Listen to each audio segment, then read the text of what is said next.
Ma'am, we can't just move people around because they changed their mind about seats. The gate agent's voice carried that practiced dismissal that comes from years of shutting down passenger requests before they fully formed. Miguel Santos didn't look up from his phone as he spoke, his fingers still scrolling through social media, while the woman in the gray hoodie stood patiently at his counter. Amara Brooks adjusted her backpack and studied the man who had just become her first case study. At 42, she'd learned to read people quickly, and Miguel was an open book written in the language of indifference. His name tag hung slightly crooked, his uniform wrinkled from a long shift, and his attention split between his job and whatever was happening on his screen. "I didn't change my mind," Amara said calmly, her voice carrying a quiet authority that Miguel completely missed. "The system assigned me a middle seat during check-in. I'm just asking if there are any aisles available since the flight isn't full." Miguel finally glanced up, his eyes scanning her joggers, sneakers, and oversized sweatshirt with barely concealed disdain. She looked like every other budget traveler trying to upgrade for free, and he'd dealt with dozens of them today. "The flight is completely full," he said, though they both knew he hadn't checked. "If you wanted a specific seat, you should have paid the selection fee like everyone else. Before we dive deeper into this story of power prejudice and the moment when assumptions become consequences, let me ask you something. Where are you watching from? Drop your city or country in the comments below. And if you've ever been dismissed by someone who had no idea who they were dealing with, this story is for you." Amara stepped aside, but she didn't walk away. Instead, she found a spot near the boarding podium where she could observe her executive training kicking in automatically. For the next 15 minutes, she watched Miguel Santos conduct a master class in selective service. When Harrison Walsh, a silver-haired man in an expensive suit, approached about upgrading his wife to first class, Miguel's entire demeanor transformed. His back straightened, his smile appeared, and his voice took on a tone of helpful efficiency. "Absolutely, Mr. Walsh. Let me see what I can do for you." Within minutes, Harrison's wife was moved to 3A no fee mentioned. A young Hispanic family approached next, clearly confused about baggage policies. Miguel's voice returned to its default setting of bureaucratic hostility. "The weight limit is 50 pounds, no exceptions. You'll have to repack or pay the overage fee." He pointed toward a corner where other frustrated travelers sat, surrounded by open suitcases, frantically redistributing belongings. Then came Sarah Mitchell, a blonde woman in designer jeans who'd missed her boarding group. "Oh, Miguel," she said, reading his name tag with practiced charm. "I was in the restroom. Could you possibly let me board with the next group?" Miguel's laugh was warm, conspiratorial. "Of course, Sarah. No problem at all." Amara made mental notes of everything. The name Miguel Santos would go in her report along with timestamps and detailed observations. Miguel had no idea that the woman in the gray hoodie he'd dismissed was Amara Brooks, the newly appointed CEO of Skyline Airways, conducting her first undercover assessment of the company she now owned. Her appointment had been finalized just 72 hours ago, after an 8-month selection process that had been kept strictly confidential. The board assumed she'd spend her first week flying in the corporate jet touring headquarters and meeting senior executives in boardrooms. Amara had different plans. Skyline Airways was hemorrhaging passengers' revenue and reputation. Customer satisfaction scores were at an all-time low. Social media buzzed with complaints about rude staff and poor service, and their stock price reflected investor concerns about the airline's culture problem. The previous CEO had insisted the negative feedback was just vocal minorities and competitor manipulation. Amara knew better. Data without context was useless, and the best context was standing right here in Gate K-17, watching her own employees treat customers like inconveniences rather than the reason for their paychecks. Her ticket booked under her unmarried name, Amara Hill, was for seat 26C on flight SL847 to San Francisco. She'd deliberately chosen the worst possible seat assignment to experience exactly what her most frustrated customers experienced daily. Now boarding Group 4, Miguel announced over the intercom, his voice carrying none of the warmth he'd shown preferred passengers. Amara joined the tired-looking crowd, shuffling toward the jet bridge. Her backpack contained only the essentials: water, a protein bar, and a yellow legal pad that was already filling with observations that would reshape Skyline Airways from the ground up. She had no idea how much worse things were about to get. The gate area buzzed with the usual pre-boarding chaos. Travelers checked their phones obsessively, families corralled restless children, and business passengers typed furiously on laptops trying to squeeze in a few more minutes of productivity before takeoff. Amara noticed an elderly couple struggling with their carry-on bags near the boarding line. The woman looked anxious, constantly checking boarding passes and whispering urgently to her husband, who seemed confused about the process. Other passengers stepped around them impatiently, but no Skyline employee offered assistance. She made another note. Staff training clearly doesn't emphasize proactive customer service. As she approached the jet bridge, Amara overheard Miguel on the phone with someone, his voice carrying that same dismissive tone she'd experienced. Yeah, another one of those entitled types wanting free upgrades. Dressed like she's going to the gym expecting first-class treatment. The casual cruelty of his comment hit her like a physical blow. This wasn't just poor customer service. It was contempt for the people who kept the airline in business.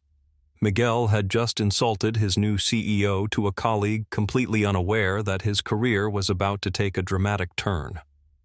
Amara stepped onto the aircraft, a CEO disguised as a regular passenger about to discover just how broken her airline really was. The plane's interior was dimly lit and stuffy, filled with the familiar scent of recycled air and industrial cleaning products. Flight attendants clustered near the front galley, chatting animatedly, while passengers struggled with overhead bins and seat assignments. She had no idea that in the next few hours she would witness behavior so appalling that it would make national news, destroy careers, and ultimately transform an entire industry's approach to passenger dignity. The revolution was about to begin with a laugh. The aircraft's interior felt like stepping into a pressure cooker. The air conditioning system wheezed and groaned, fighting a losing battle against the heat generated by hundreds of bodies and the California sun beating down on the metal fuselage. Amara shuffled down the narrow aisle, jostled by passengers wrestling oversized bags into overhead compartments, while flight attendants remained conspicuously absent from the boarding chaos. She could hear them before she could see them. Two female voices drifted from the front galley, their tone casual and gossipy, completely detached from the struggle unfolding in the cabin behind them. As Amara passed row 8, she caught her first glimpse of the crew that would become central to her story. Brenda Martinez stood with her back to the passengers, holding court like a queen in her domain. At 45, she carried herself with the confidence of an 18-year veteran who'd seen everything the airline industry could throw at her. Her perfectly styled auburn hair was pulled back in a regulation bun, every strand in place, and her uniform was impeccable. She spoke with animated gestures, clearly the dominant personality in any room she entered. "Can you believe they're cutting the beverage service on flights under 2 hours?" Brenda was saying to her colleague. "Like we don't have enough angry passengers already. Now they want us to explain why a bottle of water costs $8. Beside her stood Carmen Rodriguez, 26 years old and still new enough to the job that her uniform looked slightly uncomfortable. She nodded along with Brenda's complaints, but her attention kept drifting to the passengers streaming past their galley. Carmen's dark eyes showed the uncertainty of someone still learning the unwritten rules of airline culture. "I know, right," Carmen replied, though her voice lacked conviction. "It's like they want us to deal with all the complaints while management sits in their offices." Amara continued moving toward her seat, but her trained ear caught every word. She recognized the classic dynamic immediately, a senior employee shaping the attitudes of a junior colleague, passing down years of accumulated cynicism and customer resentment like a toxic inheritance. The passenger in front of her stopped suddenly, creating a human traffic jam in the aisle. A businessman in seat 12D was struggling to lift his heavy bag into the overhead bin, sweat beading on his forehead as other passengers grew impatient behind him. The man looked around desperately for help, but the flight attendants remained absorbed in their conversation. "Excuse me," the businessman called toward the galley. "Could I get some assistance here?" Brenda glanced over with barely concealed annoyance. "Sir, passengers are responsible for their own carry-on luggage. It's in the safety briefing." Carmen shifted uncomfortably, taking a half step toward the struggling passenger before Brenda's sharp look stopped her cold. The message was clear: we don't coddle passengers. Amara watched the exchange with growing concern. This wasn't just poor customer service. It was a deliberate culture of indifference that started at the top and trickled down through every interaction. Finally reaching row 26, Amara found her assigned seat and immediately understood why Miguel Santos had been so confident about the flight being completely full. Seat 26C was a nightmare that would have challenged even the most patient traveler. The middle seat cushion was stained with what looked like spilled coffee, but the brown liquid had taken on a crusty, dried appearance that suggested it had been there for days. Crumbs were ground deep into the fabric, and the armrests were sticky with residue from previous passengers' food and drinks. The seatback pocket bulged with garbage-used tissues, empty snack wrappers, and a partially eaten sandwich that was beginning to emit a sour odor. But the real horror was the tray table. When Amara lowered it to examine the damage, she discovered a surface that hadn't been cleaned in recent memory. Dried food particles created a topographical map of previous meals, and something sticky had hardened into amber-colored patches that would require industrial-strength cleaning products to remove. This wasn't just the end-of-day messiness that comes from heavy use. This was neglect so comprehensive that it bordered on a health hazard. James Taylor, a 35-year-old travel blogger seated across the aisle in 26D, had been documenting his Skyline Airways experience for his YouTube channel when he noticed Amara's predicament. He'd flown hundreds of routes for his travel reviews, but even he was shocked by what he was seeing. "That's absolutely disgusting," he said loud enough for other passengers to hear. "How did that pass any kind of cleaning inspection?" James pulled out his phone and began recording, narrating quietly. "This is seat 26C on Skyline Airways Flight 847, and I've honestly never seen anything this bad on a commercial aircraft. The passenger who was assigned this seat has every right to be outraged." Other passengers began to notice the commotion. A woman in row 25 wrinkled her nose at the smell wafting from Amara's seatback pocket. A teenager in 27A took a photo and immediately started typing on his phone, his expression a mixture of disgust and disbelief. Amara stood in the aisle surveying the biohazard that was supposed to be her seat for the next 5 hours. She could have revealed her identity right then, could have called for a supervisor, and had the entire crew falling over themselves to fix the problem. Instead, she decided to see how they would handle a regular passenger's completely legitimate complaint. This was about to become a defining moment for everyone involved. Carmen Rodriguez had been watching the situation develop from the corner of her eye. Something about the woman's calm demeanor in the face of such an obvious problem made her nervous. Most passengers would have been shouting by now, demanding supervisors and threatening social media campaigns. This woman just stood there observing as if she was studying the crew's response. Brenda Carmen said quietly, nodding toward row 26. "I think we might have a problem back there." Brenda followed Carmen's gaze and saw Amara standing beside the filthy seat, waiting patiently for attention. Her expression showed no concern whatsoever. In 18 years of flying, she'd developed an immunity to passenger complaints that bordered on contempt.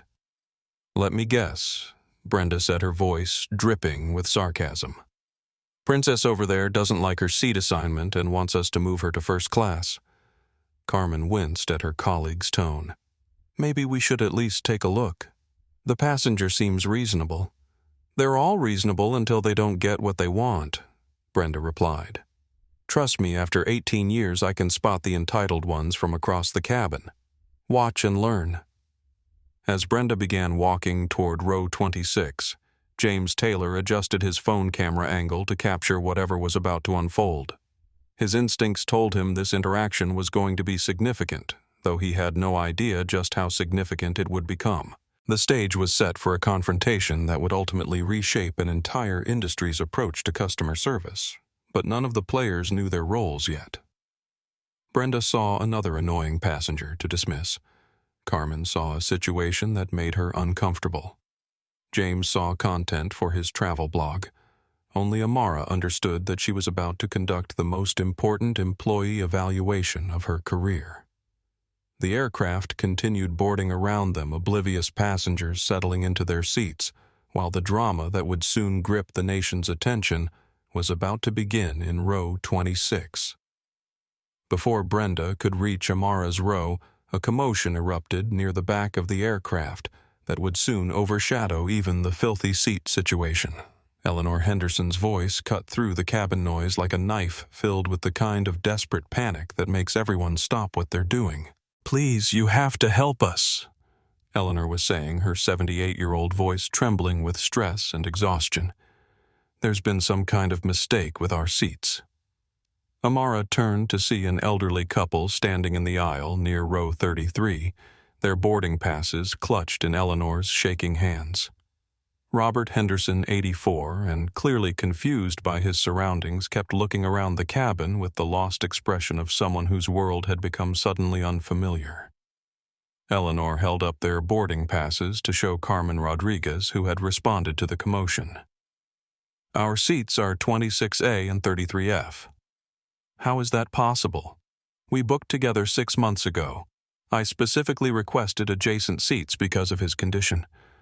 Robert's hands fluttered nervously at his sides, his eyes darting from face to face as he tried to process what was happening. The noise of the boarding process, the unfamiliar environment, and the separation from his wife were creating a perfect storm of anxiety for someone whose cognitive abilities had been steadily declining. "Sir, you need to sit down," said a passenger in 32C who was growing impatient with the delay. "You're blocking the aisle." "He can't just sit down anywhere," Eleanor replied, her voice rising. "He has dementia. I'm his caregiver. We cannot be separated on this flight." Carmen looked at the boarding passes, then at her tablet, then back at the passes. The computer system had indeed assigned the elderly couple to seats 7 rows apart, one near the window, and one in the middle of a different row entirely. "Ma'am, I see the issue," Carmen said, trying to sound helpful while clearly out of her depth. "But the flight is completely full. I'm not sure how we can fix this right now." "Then we need to fix it," Eleanor said firmly. "I'm not being difficult. This is a medical necessity." Robert gets confused and frightened when I'm not right beside him. He had an episode last month when we got separated in a grocery store for just 5 minutes. Robert Henderson had started to rock slightly back and forth, a self-soothing behavior that Eleanor recognized as a sign of mounting distress. She placed a gentle hand on his arm, her touch immediately calming him, demonstrating the profound connection between caregiver and patient. "It's okay, sweetheart," she whispered to her husband of 56 years. "I'm going to fix this." Sofia Gutierrez, a 29-year-old nurse sitting in 25B, had been watching the situation develop with growing concern. She'd seen enough elderly patients with cognitive decline to recognize the signs of someone who was becoming overwhelmed by an environment they couldn't process. "Excuse me," Sophia said to Carmen. "I'm a registered nurse. This gentleman is clearly experiencing distress from the separation. This isn't just a preference, it's a genuine medical need." Carmen looked between Sophia, Eleanor, and Robert, feeling completely unprepared for a situation that required actual problem-solving rather than just enforcing rules. Her training had covered safety procedures and service protocols, but nothing about dealing with passengers with special medical needs. "I understand," Carmen said, though her voice suggested she really didn't. "But we can't just move other passengers around because what Eleanor interrupted her desperation, now turning to anger. "Because my husband's disability is inconvenient. Because keeping a dementia patient calm isn't worth the effort. James Taylor, still recording from his seat across the aisle, had shifted his phone to capture this new drama. Within minutes, he was providing live commentary for his followers. We've got a situation developing on Skyline Airways 847. Elderly dementia patient separated from his wife/caregiver. Crew seems completely unprepared to handle basic medical accommodation. The hashtag Skyline Shame had been born, though no one realized it yet. Brenda Martinez finally reached the scene, having heard enough of the commotion to understand that this was escalating beyond a simple seating dispute. She surveyed the situation with the cold efficiency of someone who'd handled thousands of passenger complaints and had developed an emotional callous against all of them. "What seems to be the problem here?" Brenda asked, though her tone suggested the problem was the passengers themselves. Eleanor explained the situation again, her voice growing more strained with each repetition. Robert was becoming increasingly agitated, his confusion manifesting in nervous hand gestures and worried glances around the cabin. "Ma'am," Brenda said with practiced patience, "that was really just disguised condescension. I understand this is frustrating, but the flight is full. We simply cannot accommodate special seating requests once boarding has begun." "This isn't a special request," Sophia interjected. "This is a reasonable accommodation under the Air Carrier Access Act. Airlines are required to make provisions for passengers with disabilities." Brenda's expression hardened. She didn't appreciate passengers quoting regulations at her, especially passengers who weren't even involved in the original complaint. "Miss, please stay out of this," Brenda said sharply. "This is between the crew and the ticketed passengers." "Actually," Sophia replied, standing up to her full height, "this is between human decency and airline policy, and right now decency is losing." The confrontation was attracting attention throughout the rear section of the aircraft. Passengers were turning in their seats, many pulling out phones to record what was clearly becoming a significant incident. The hashtag Skyline Shame was about to trend nationwide. Eleanor Henderson looked at her husband, who was now gripping the seatback in front of him so tightly his knuckles had gone white. 56 years of marriage had taught her to recognize the signs of an impending episode. Robert was retreating into himself, overwhelmed by the chaos and noise and the absence of his primary anchor in an increasingly confusing world. "Please," Eleanor whispered, her voice breaking, "just look at him. Look at what this is doing to him." But Brenda's training in customer service had been replaced long ago by a defense mechanism that treated passenger emotion as manipulation. She'd heard every sob story, every dramatic plea, every heartbreaking explanation for why the rules should be bent. After 18 years, she'd convinced herself that being unmoved by passenger distress was professionalism rather than cruelty. "Ma'am, I understand you're upset," Brenda said, "but the aircraft is full. Your husband will just have to manage for a few hours. I'm sure he'll be fine once we're in the air." The words hung in the cabin air like toxic gas. Several passengers gasped audibly. James Taylor's commentary became heated. "Did she just tell a dementia patient's wife that he'll have to manage? This is absolutely unacceptable." Carmen Rodriguez stood frozen, watching her supervisor dismiss a legitimate medical accommodation request with casual cruelty. This was her moment to choose between doing what was right and maintaining her job security. The career she'd worked so hard to build was suddenly at odds with basic human compassion.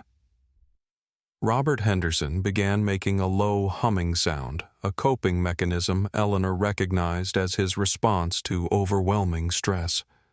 She knew from experience that if his anxiety continued to escalate, he could become combative or try to leave the aircraft, creating an even more dangerous situation. "You don't understand," Eleanor said, tears now streaming down her face. "This isn't about preference or comfort. This is about preventing a medical emergency." Amara Brooks had been watching the entire interaction from her position beside the filthy seat in row 26. She'd witnessed many failures of corporate culture in her career, but this was something different. This was a complete breakdown of the values that should define any service organization: empathy, problem-solving, and basic human decency. She was watching her airline fail not just a customer service test, but a fundamental test of humanity.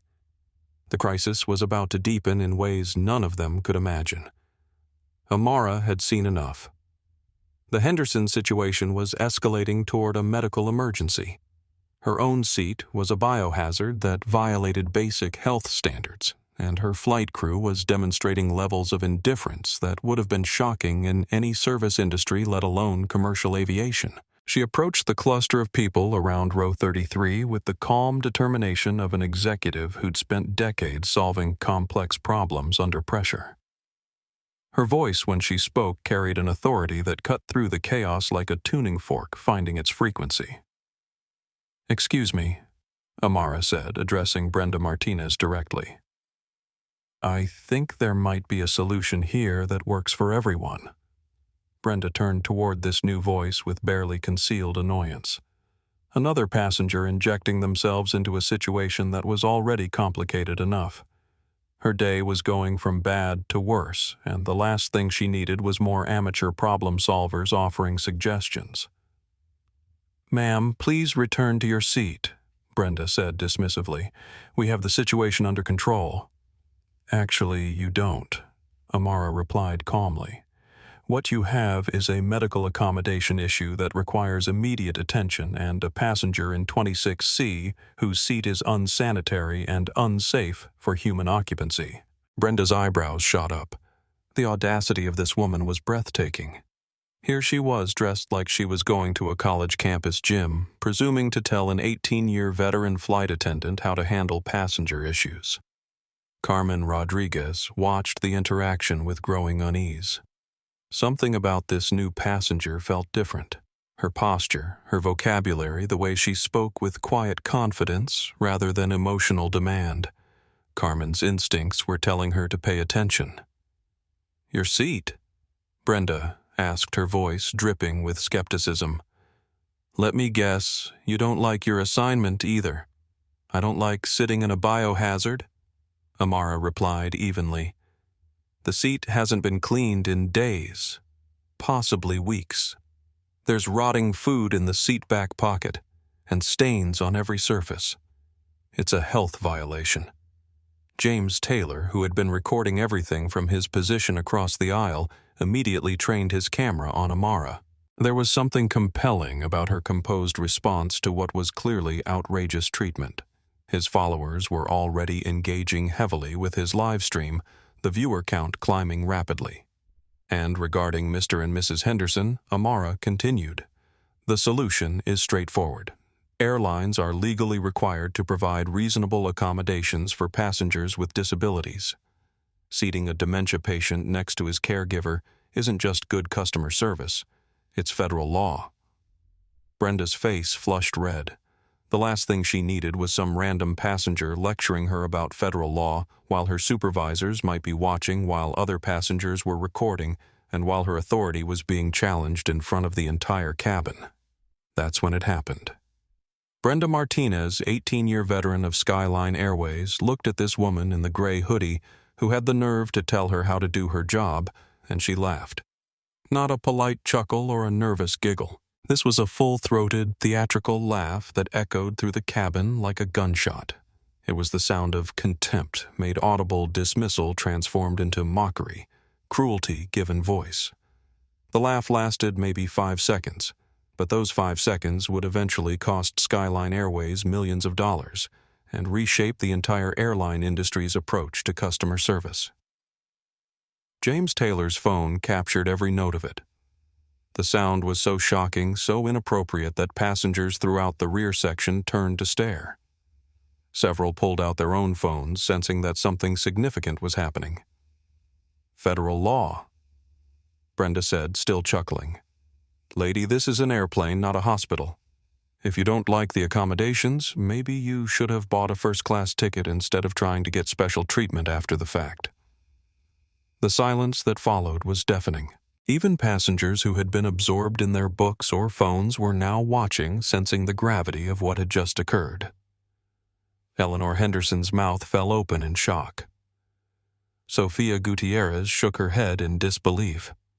Carmen Rodriguez felt her stomach drop as she realized her supervisor had just crossed a line that couldn't be uncrossed. Amara Brooks, CEO of Skyline Airways, stood perfectly still in the aisle of her own aircraft processing what had just happened. She'd been laughed at, mocked, dismissed with theatrical cruelty while making reasonable requests about basic health and safety standards and federal disability law. "I see," Amara said quietly, her voice so calm it was almost a whisper. "Thank you for clarifying your position." James Taylor's live stream had exploded with comments. Viewer after viewer was expressing outrage, sharing the stream, tagging disability advocacy groups and news outlets.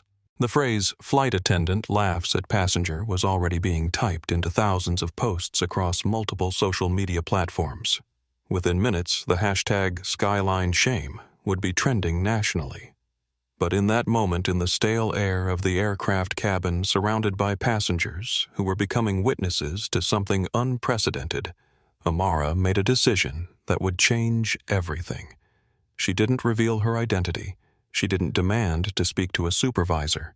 She didn't raise her voice or make threats. Instead, she simply said, "I'll remember this conversation," and walked back to her seat. Brenda watched her go with satisfaction, completely unaware that she'd just laughed at the person who could end her career with a single phone call. Carmen felt sick to her stomach knowing that something irreversible had just happened, but unable to do anything about it. Eleanor Henderson continued trying to comfort her increasingly agitated husband, while Sofia Gutierrez pulled out her own phone to document what she'd witnessed. The laugh that would eventually be heard around the world had been recorded from multiple angles, shared across multiple platforms, and tagged with multiple hashtags. Brenda Martinez had just committed career suicide, but she wouldn't know it for several more hours. The revolution had begun. Amara settled into the aisle seat of row 24, having quietly negotiated a trade with a sympathetic passenger who'd witnessed the entire exchange and offered his cleaner seat without being asked. The gesture restored a tiny bit of her faith in humanity, though it did nothing to address the larger crisis she'd just witnessed. She pulled out her phone and composed a text message that looked casual but would set in motion a chain of events that would reshape her airline. "David, it's worse than we thought. Much worse. Are you monitoring social?" The response came back within 30 seconds. "Watching everything in real time. James Taylor's stream has 50K live viewers and climbing. Skyline. Shame trending in 6 markets. Do you want me to intervene?" "Not yet. Let it develop naturally. I need the full picture. David Martinez." Her secretly appointed crisis management specialist had been monitoring Skyline Airways' digital presence from his office in the corporate headquarters building. What he was watching unfold on social media was an airline executive's nightmare authentic, unfiltered documentation of customer service failure spreading across the internet at viral speed. Amara had hired David 3 weeks ago as part of her pre-announcement preparation. His background in crisis communications and airline operations made him uniquely qualified to help navigate the challenges of taking over a company with serious cultural problems. But neither of them had anticipated witnessing those problems this dramatically on her very first flight. Captain Luis Rodriguez had been conducting his pre-flight checks in the cockpit insulated from the cabin chaos by training protocol and soundproof doors. At 52, he'd been flying commercial aircraft for 23 years and prided himself on maintaining professional standards regardless of what was happening behind him. His job was to get passengers safely from point A to point B. Everything else was someone else's responsibility. But even Captain Rodriguez couldn't ignore the unprecedented number of flight attendant calls coming through his communication system. First Officer Ashley White, 31, and relatively new to commercial aviation, had been monitoring the cabin audio feeds and was clearly disturbed by what she was hearing. Captain Ashley said carefully. "I think we might have a situation developing in the passenger cabin. The crew seems to be dealing with multiple complaints, and I'm picking up some unusual chatter from the passengers." Captain Rodriguez frowned. In 2 decades of flying, he'd learned that passenger complaints usually fell into predictable categories: seat assignments, meal preferences, baggage issues, or minor comfort concerns. Crews were trained to handle these routine problems without involving flight operations. "What kind of situation?" he asked. "It's hard to tell exactly, but there seems to be some kind of medical accommodation issue with an elderly passenger, plus multiple complaints about cabin cleanliness. And..." Ashley hesitated, unsure how to phrase what she'd overheard. "I think there might be some passenger relations issues with the crew." Meanwhile, in the cabin, Carmen Rodriguez was experiencing the worst shift of her young career. The Henderson situation remained unresolved, with Robert becoming increasingly agitated as boarding continued around him. Eleanor had managed to get him seated in 33F, but he kept looking around frantically for his wife, who was sitting 7 rows away with no clear line of sight. Carmen approached Brenda, who was updating passenger counts on her tablet with apparent indifference to the ongoing crisis. Brenda Carmen said quietly, "Shouldn't we try to do something about the elderly couple? He's getting more upset, and his wife looks like she's about to have a breakdown." Brenda didn't look up from her screen. "The seats are assigned by the computer. We can't just move people around because family members want to sit together. If we make exceptions for one passenger, we'll have everyone demanding special treatment. But this isn't about preference," Carmen insisted. "The man has dementia. His wife says he needs her nearby for medical reasons." "His wife says a lot of things," Brenda replied dismissively. "Passengers always exaggerate to get what they want. Trust me, after 18 years, I've heard every sob story in the book."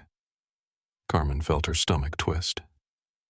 3 months into her flight attendant career, she was discovering that experience didn't always translate to wisdom.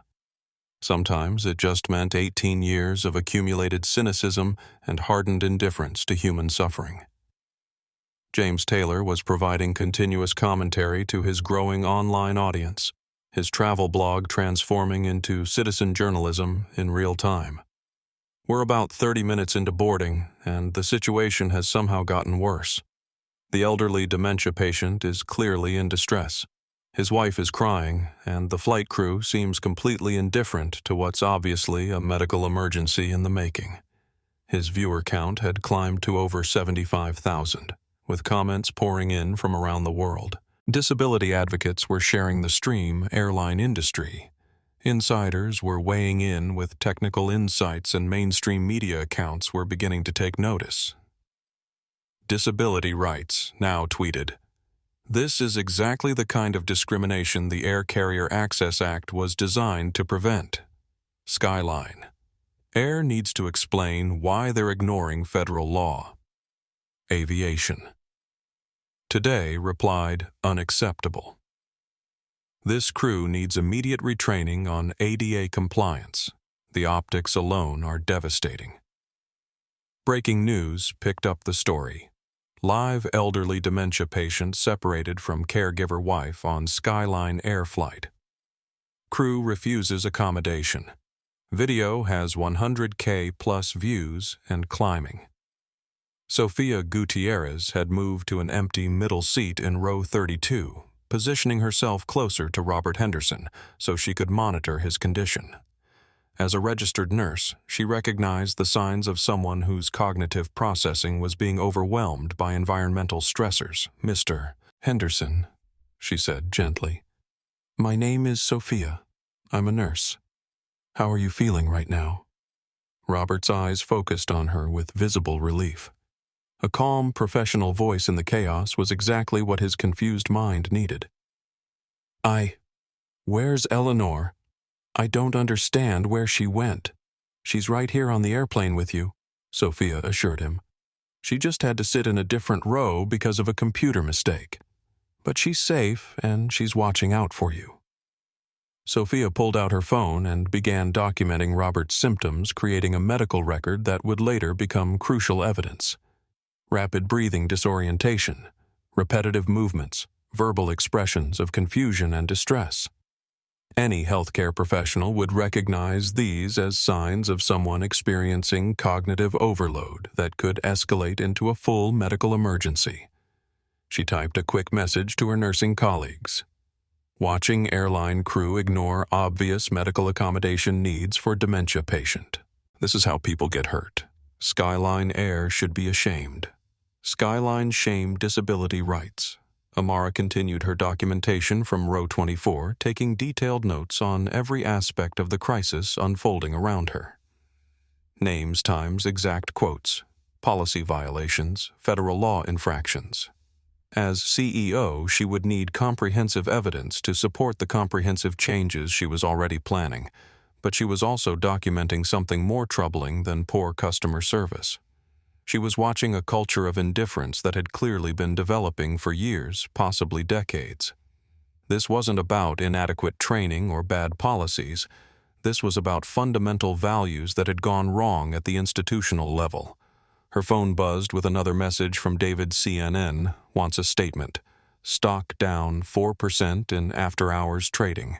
Board chair is asking questions. How long do you want this to continue? Amara looked around the cabin at Eleanor Henderson's tear-stained face, at Robert's obvious distress, at Sophia's professional concern, at James's righteous documentation, at Carmen's growing discomfort with her supervisor's behavior, at Brenda's complete indifference to the crisis she'd created. Let it continue, she typed back. I need to see how deep this goes. Captain Rodriguez's voice came over the intercom. Flight attendants, please prepare the cabin for departure. We're currently on schedule for an on-time departure. The announcement felt surreal given the chaos in the passenger cabin. Amara realized that the flight operations team had no idea what was happening behind the cockpit door, which meant this crisis was being handled entirely by the cabin crew, who had already demonstrated their inability to handle it appropriately. 23 minutes until takeoff. The Henderson family crisis was about to become a national story. Brenda Martinez was about to become the face of airline industry indifference, and Amara Brooks was about to receive the most expensive education in corporate culture failure ever recorded on social media. The plane began pulling back from the gate while the revolution in customer service standards gathered momentum in the passenger cabin and across the internet. The moment James Taylor's stream crossed 100,000 viewers, everything changed. What had started as a travel blog documenting poor airline service had evolved into something far more significant, a real-time case study in corporate culture failure being witnessed by a global audience. The comments section had become a digital protest rally. Viewers were sharing personal stories of airline discrimination, tagging disability advocacy organizations, and demanding immediate action from Skyline Airways. The hashtag #SkylineShame wasn't just trending.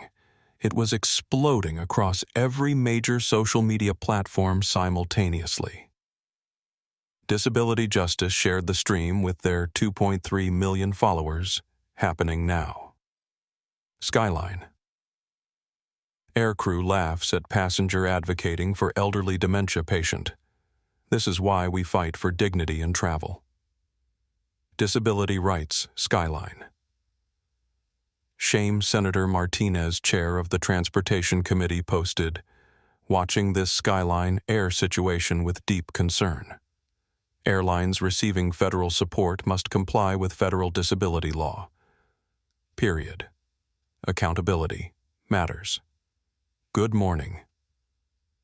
USA's verified account tagged the story. Breaking overnight. Airline crew faces backlash after viral video shows apparent discrimination against elderly passenger with dementia. Full coverage at 6 a.m. David Martinez was juggling 12 different crisis management protocols from his office while monitoring the social media explosion in real time. His screens showed trending data that would have been impressive for a planned marketing campaign, but was absolutely catastrophic for an unplanned crisis. Regional trends. Skyline. Shame is number 1 in New York, Los Angeles, Chicago, Miami, and Dallas. He reported to Amara via encrypted text. National trend velocity suggests we'll hit 500K mentions within the hour. Legal is asking if we should issue a preliminary statement. Not yet, Amara replied from her seat. I need to see how the crew responds as this develops. This is a test of our crisis management at the operational level. But Carmen Rodriguez was beginning to realize that they were failing that test spectacularly. Her phone had been buzzing with notifications as friends and family members began seeing the viral videos and recognizing her uniform, her face, her presence in the background of what was becoming a national news story. Her sister Maria had texted Carmen. Is that you on the airplane video? The one where the flight attendant is laughing at the passenger? This is all over my Facebook feed. People are furious. Carmen's stomach dropped. She pulled up Instagram and searched for Skyline Shame, immediately finding dozens of posts featuring screenshots and video clips from James's stream. Her face was clearly visible in several of them, standing next to Brenda as the crisis unfolded. The comments were brutal. Both flight attendants should be fired immediately. Disgusting behavior. The younger one looks uncomfortable but doesn't speak up. Complicity is still guilt. How does Skyline Air hire people who laugh at disability accommodation requests? Name and shame both of these women. They chose cruelty. Carmen felt tears stinging her eyes as she realized that her career, her reputation, and her future were being destroyed in real time by an audience of hundreds of thousands of strangers who had watched her fail to stand up for what was right. Sofia Gutierrez had become an unofficial medical advocate for Robert Henderson, positioning herself where she could monitor his condition while providing real-time updates to her own social media followers. As a healthcare professional with 15,000 followers across nursing and medical communities, her posts were being shared rapidly among people who understood the medical implications of what they were witnessing. Update patient, showing classic signs of cognitive overload. Increased agitation, repetitive behaviors, searching for primary caregiver. This is exactly how medical emergencies develop in vulnerable populations. Skyline. Aircrew has zero medical training, apparently. Her posts were being shared by medical professionals around the country, adding clinical credibility to what could have been dismissed as travel complaints.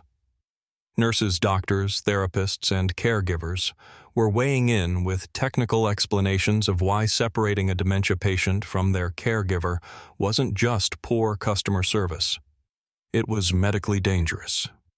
Dr. Rebecca Stanford, a geriatric psychiatrist with 100,000 Twitter followers, posted a thread that would eventually be shared 50,000 times. Thread. What you're seeing on Skyline Shame isn't just bad customer service. It's a medical accommodation failure that could result in serious injury. 1 of 12 dementia patients rely on familiar caregivers for cognitive anchoring. Separation in stressful environments can trigger fight-or-flight responses. 2 of 12. The crew's refusal to provide reasonable accommodation violates the Air Carrier Access Act and puts this passenger at genuine risk. 3 of 12. Meanwhile, Brenda Martinez remained completely oblivious to the digital wildfire she'd ignited. She was updating meal service counts and reviewing safety briefing notes, occasionally glancing toward the Henderson situation with mild annoyance, but no recognition of its severity. Her 18 years of experience had taught her that passenger complaints were temporary inconveniences that would be forgotten once the flight was over. She had no concept of how social media had transformed customer service accountability, no understanding that her dismissive laugh was being watched by hundreds of thousands of people around the world. Eleanor Henderson had managed to move herself to an empty seat closer to her husband despite Brenda's earlier insistence that such moves were impossible. Other passengers, horrified by what they'd witnessed, had quietly rearranged themselves to make space for the elderly couple to sit together. "Thank you," Eleanor whispered to the businessman who had given up his aisle seat. "Thank you so much." "Ma'am," the passenger replied, "what happened to you folks was wrong, completely wrong. And everybody saw it." He wasn't exaggerating. The passenger uprising was happening both digitally and physically. People throughout the cabin were documenting the situation, sharing their own footage, and expressing their disgust with the crew's behavior in increasingly public ways. Captain Rodriguez finally received word of the social media crisis when ground operations contacted the cockpit with an unprecedented message. "Captain, we're getting calls from media outlets about your flight. Something about passenger service issues. Corporate wants to know if you need ground support."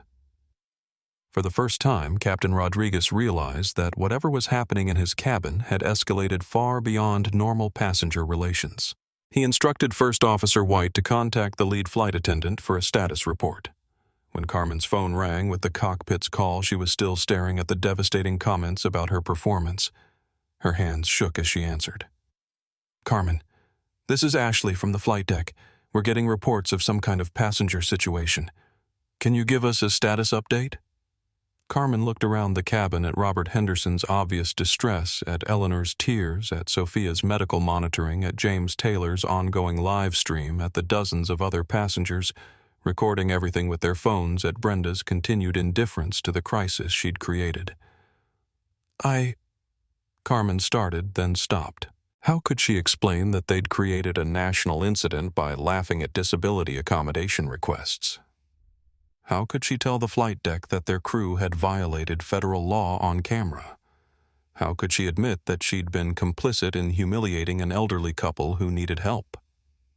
Ma'am, Ashley prompted. "Is everything under control back there?" Carmen looked at her phone, still displaying the brutal comments from strangers who had watched her fail to do the right thing. She thought about her training, which had emphasized customer service and passenger safety. She thought about her values, which included compassion and advocacy for vulnerable people. "No," Carmen said quietly. "Everything is not under control." The admission would mark the beginning of her redemption, but it came too late to prevent the complete destruction of Skyline Airways' reputation that was already spreading across the internet like wildfire. By the time the aircraft reached cruising altitude Skyline, shame would be the top trending topic in the United States, with over 1 million mentions and coverage from every major news outlet in the country. Brenda Martinez's laugh would be heard around the world. Michael Thompson had been watching the Henderson situation develop from his first-class seat with growing irritation. At 48, he'd built a successful consulting business by maintaining tight schedules and expecting others to do the same. The drama unfolding in Coach was exactly the kind of inefficiency that drove him to pay premium prices for premium service. When Captain Rodriguez announced a 15-minute departure delay for passenger services coordination, Michael decided he'd had enough of watching the crew accommodate what he saw as unreasonable demands from difficult passengers. He pressed his call button. Carmen Rodriguez appeared at his seat within 30 seconds. Her face still flushed from the stress of managing multiple crises, while knowing that hundreds of thousands of people were watching her performance online. "Yes, Mr. Thompson," Carmen said, forcing a smile despite feeling like her world was falling apart. "How can I help you?" Michael gestured toward the rear of the aircraft, where Eleanor Henderson was finally sitting next to her husband, having traded seats with 3 different passengers who'd been appalled by the crew's initial refusal to help. "What's the holdup back there?" Michael demanded. "I've got a meeting in San Francisco that I cannot miss. How long are we going to be delayed because someone doesn't like their seat assignment?" Carmen felt her stomach drop further. She was being squeezed between passengers like Michael, who viewed the Henderson situation as an inconvenience, passengers throughout the cabin who were furious with the crew's handling of the situation, social media users who were calling for her termination, and her own supervisor who continued to insist that they'd done nothing wrong. "Sir, we're just working through some passenger accommodation issues," Carmen said carefully. "We should be departing momentarily." "Accommodation issues?" Michael's voice carried the tone of someone accustomed to having his concerns prioritized. "Look, I understand that people want special treatment, but at some point the airline needs to enforce its policies. You can't just let passengers manipulate you with sob stories." His words were loud enough to be heard several rows away, including by James Taylor, who was still streaming live to an audience that had grown to over 200,000 viewers. The comments section exploded with outrage at Michael's characterization of a medical accommodation as manipulation. Did he just call a dementia patient's medical needs a sob story? One viewer wrote. This is exactly the toxic attitude that creates discrimination, posted another. Name and shame this businessman, too. He's part of the problem. Sophia Gutierrez, who was still monitoring Robert Henderson's condition, had heard Michael's comment and felt her professional composure crack. As a nurse, she'd spent years advocating for patients whose medical needs were dismissed or minimized by people who didn't understand the realities of cognitive decline. "Excuse me," Sophia said, turning in her seat to address Michael directly. "That sob story you're referring to is a federal law requiring reasonable accommodation for passengers with disabilities. Maybe your meeting isn't more important than basic human decency." Michael's face reddened. He wasn't accustomed to being challenged by random passengers, especially not while the entire interaction was being recorded and broadcast live. "Miss, I don't know who you think you are," Michael said, his voice carrying a dangerous edge. "But I pay first-class prices to avoid exactly this kind of drama. If these people have special needs, maybe they should fly on medical transport instead of disrupting commercial flights." The cabin went dead silent. Even passengers who had been absorbed in their phones or books were now staring at Michael with undisguised disgust. James Taylor's viewer count spiked as people shared the stream with increasingly inflammatory comments about the businessman's attitude. Eleanor Henderson, who had finally gotten her husband settled and was hoping the crisis was over, heard every word of Michael's dismissive comments about her 56-year marriage and her husband's medical condition. The cruelty of it hit her like a physical blow. "Drama," Eleanor said, her voice shaking with exhaustion and pain. "My husband served this country in Vietnam. He worked 40 years as a high school principal. He raised 3 children and has 7 grandchildren who adore him. He's losing his memory, not his humanity. And we have every right to fly safely and with dignity." Her words carried the weight of decades of love, sacrifice, and devotion. The contrast between Eleanor's grace under pressure and Michael's entitled indifference was so stark that even passengers who hadn't been following the situation were now recording and sharing their own posts. Brenda Martinez chose this moment to make the situation exponentially worse. She had been watching the interactions between passengers with growing annoyance, feeling like her authority was being undermined by people who didn't understand airline operations. In her 18 years of experience, she'd learned that passengers who challenged crew authority needed to be shut down quickly and decisively. "Folks," Brenda announced loudly enough for the entire cabin to hear, "we need everyone to take their assigned seats so we can complete our departure preparations. The discussion time is over."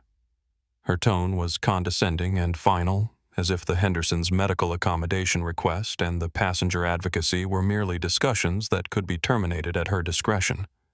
Sophia stood up. "Ma'am, this isn't a discussion. This is a federal law compliance issue. The Air Carrier Access Act requires airlines to provide reasonable accommodations for passengers with disabilities. Refusing to seat a dementia patient next to his caregiver violates that law." Brenda's face flushed with anger. She'd been challenged enough for one flight, and she wasn't about to let a random passenger lecture her about regulations. "Miss, unless you're an airline employee or a federal inspector, I don't need you to tell me how to do my job." "Actually," Sophia replied, pulling out her nursing license and holding it up, "I'm a registered nurse, and I'm telling you that what I'm witnessing is medical discrimination. This man is showing signs of cognitive distress that could escalate into a medical emergency if his anxiety continues to increase." Carmen Rodriguez watched this exchange with growing horror. Sophia was absolutely correct about the medical issues, the federal law, and the crew's obligations. But Carmen could also see that Brenda was about to escalate the situation in ways that would make everything worse. She was right. "You know what Brenda said?" Her voice dripping with sarcasm. "I'm getting really tired of passengers who think they know how to run an airline better than the professionals. If you folks don't like our service, maybe you should book your next flight with someone else." The audacity of her statement was breathtaking. James Taylor's live audience was approaching 300,000 viewers, with major news outlets now sharing the stream. Brenda had just suggested that passengers who expected basic disability accommodations should find another airline, completely unaware that she was creating the most damaging public relations crisis in her airline's history. Michael Thompson, emboldened by what he saw as crew support for his position, decided to add his voice to Brenda's dismissal of passenger concerns. Finally, he said loudly, "Someone with common sense.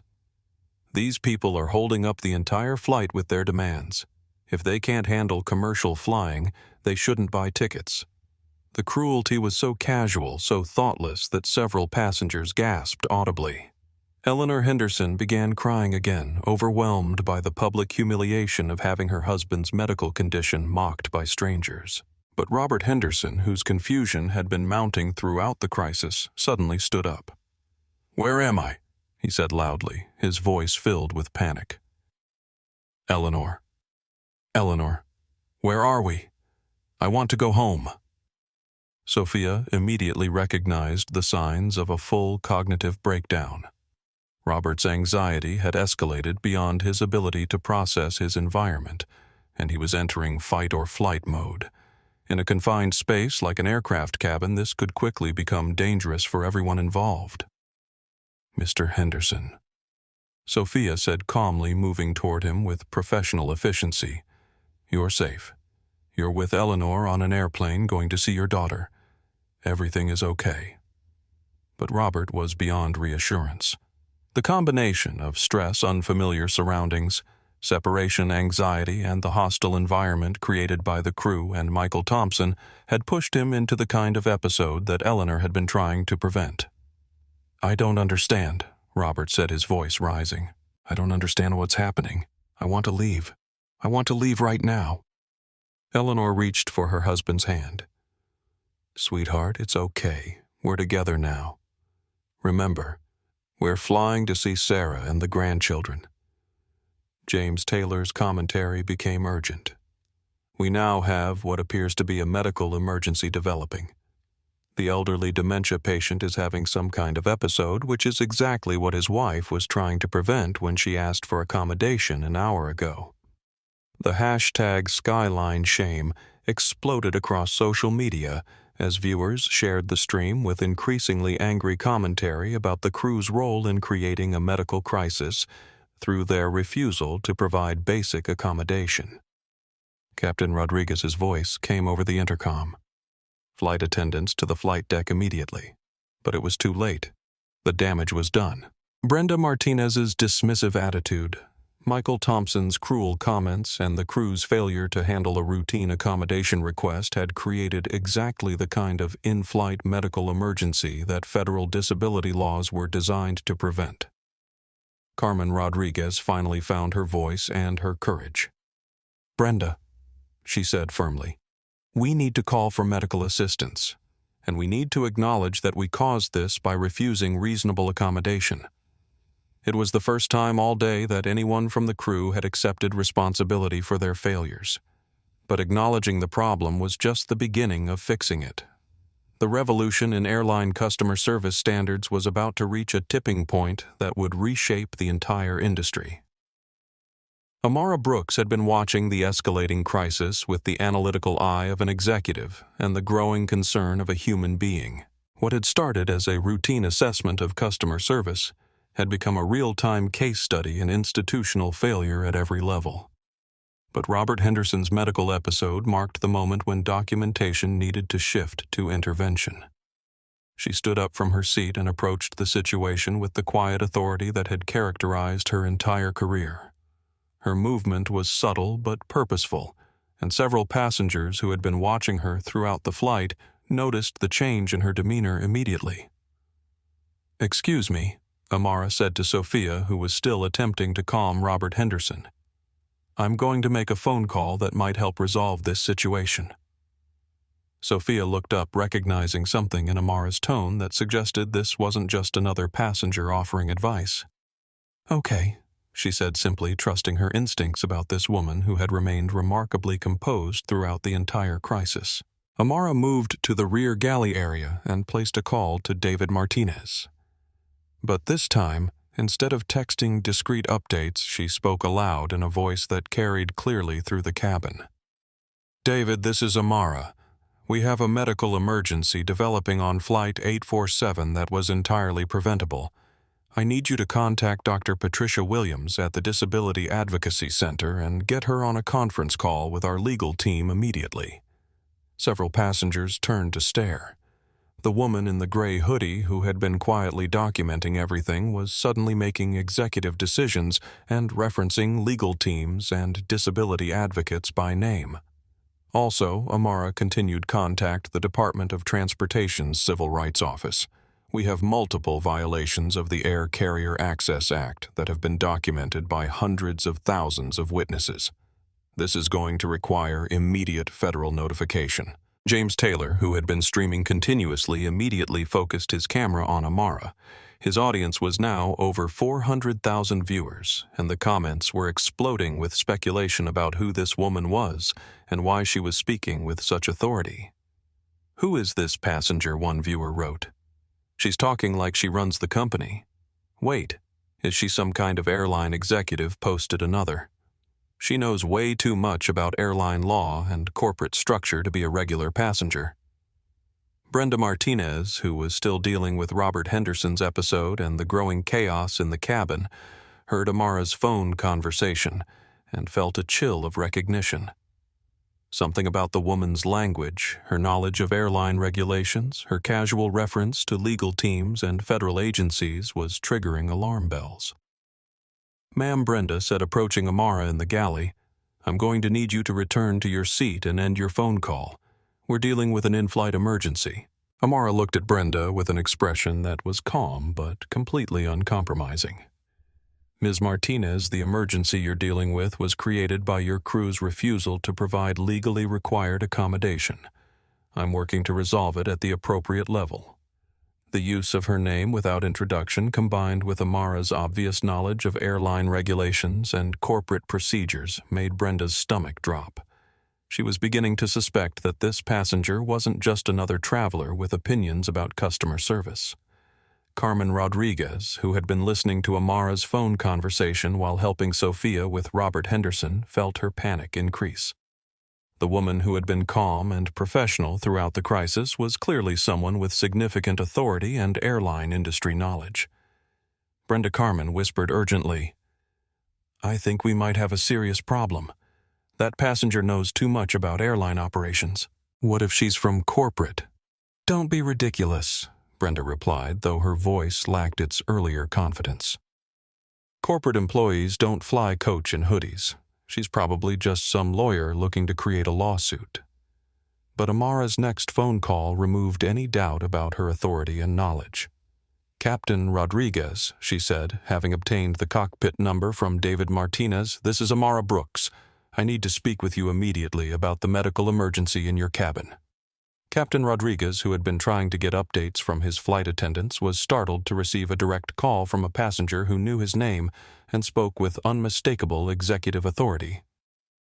"Ma'am, I'm not sure who you are," Captain Rodriguez said carefully, "but passengers aren't authorized to contact the flight deck directly." "Captain, I'm the newly appointed CEO of Skyline Airways," Amara said clearly enough for everyone in the rear galley to hear. "I've been conducting an undercover assessment of our operations, and what I've witnessed today represents the most comprehensive failure of company values I've seen in 20 years of airline industry experience." The silence that followed was absolute. Brenda Martinez felt the blood drain from her face. Carmen Rodriguez grabbed the galley counter for support. Michael Thompson, who had been eavesdropping from his first-class seat, went pale with the realization that he'd been insulting elderly passengers in front of his airline's CEO. James Taylor's live stream exploded with activity. The revelation that a major airline's CEO had been disguised as a regular passenger witnessing and documenting discrimination in real time was unprecedented in aviation history. Breaking woman on viral Skyline Airways. "Flight reveals she's the airline's CEO," he announced to his audience. This is absolutely incredible. She's been documenting everything while the crew treated her and other passengers terribly. Captain Rodriguez's voice came back through the phone, professional but clearly shaken. "Ma'am, we had no idea. What are your instructions?" "My immediate instruction is to ensure that Mr. and Mrs. Henderson receive proper medical attention and accommodation. My secondary instruction is to have ground operations standing by when we land. We're going to be dealing with significant media attention and federal investigation." Amara turned to face Brenda Martinez, who was standing frozen in the galley like a deer caught in headlights. 18 years of dismissing passenger complaints with impunity had not prepared her for the moment when one of those passengers turned out to be the person who could end her career. "Ms. Martinez," Amara said quietly, "do you have anything you'd like to say about your handling of the Henderson situation? Or about your response to my initial complaint about seat sanitation? Or about your decision to laugh at federal disability law requirements?" Brenda opened her mouth, then closed it. No words came. For the first time in her adult life, she was completely speechless. Carmen Rodriguez, whose world had been collapsing for the past hour as she watched her reputation destroyed on social media, suddenly found the courage that had abandoned her earlier. "Ms. Brooks," Carmen said, stepping forward, "I want to apologize. For everything. I knew what was happening was wrong, but I didn't speak up. I was afraid of challenging Brenda's authority, afraid of losing my job, afraid of making waves. But watching what happened to the Hendersons, watching you get dismissed and mocked, watching all of this unfold, I should have done better. I should have been better." Her words were captured by James Taylor's stream and would later be seen as the moment when individual accountability began to emerge from institutional failure. Carmen's admission of responsibility, while too late to prevent the crisis, marked the beginning of her path toward redemption. Sofia Gutierrez, who had finally gotten Robert Henderson calmed down with Eleanor's help, looked up at Amara with new understanding. "You're the CEO," Sofia said. "You've been watching all of this happen to your own customers on your own airline." "I have," Amara replied, "and what I've seen has been unacceptable. But what I've also seen is passengers like you stepping up to provide care and advocacy when our crew failed to do so. That gives me hope for the changes we're about to make." Eleanor Henderson, exhausted but grateful that her husband was finally calm, approached Amara with tears in her eyes. "Thank you," Eleanor said simply. "I don't know what's going to happen next, but thank you for caring enough to see what we went through."